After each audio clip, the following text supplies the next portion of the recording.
Ontario County, New York is blessed with a rich history, and evidence of this can be found in our historic buildings.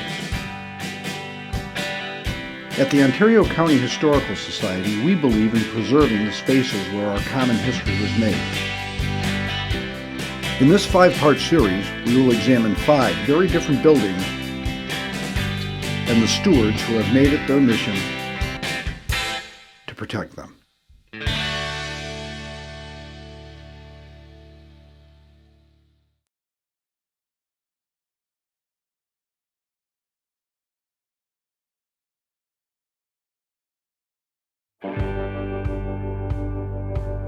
Part 4 of our 5-part series showcases the Smith Opera House in Geneva, New York. As media technology and the way we experience each other changes, so does our culture's need for grand old theaters. Their significance and usefulness have changed considerably over the last 150 years. Thankfully, this old gem, with its grand facade, amazing acoustics, and stunningly restored interior, remains a part of Geneva's beautiful downtown and continues to offer us fantastic displays of art and culture. The Smith Opera House was built in 1894. It was billed as being a ground floor theater because the other public halls at the time were on the 2nd or even 3rd floor.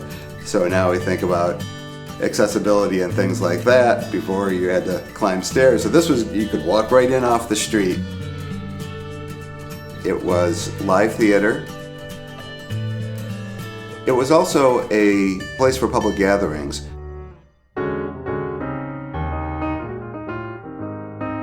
Reopened in 1931, the Shine movie theater chain had purchased it. And that's when the inside, and the outside as well, underwent a dramatic change.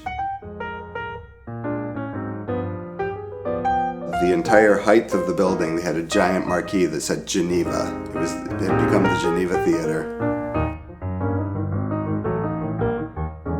You get into the 60s and 70s, and the movie business was changing. Things were not maintained the way they could have been.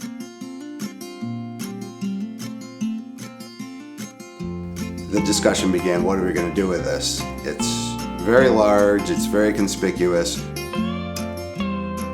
There was a group of young men who got together, one who had been the manager for the last company that owned it.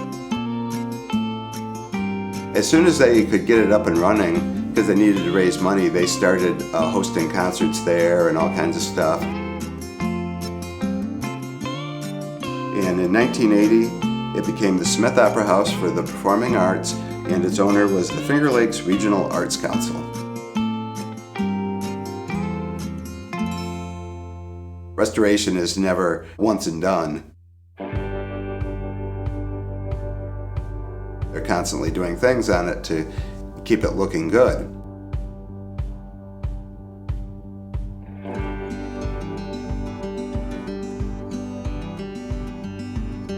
To people who enjoy architecture, it's unbelievably important.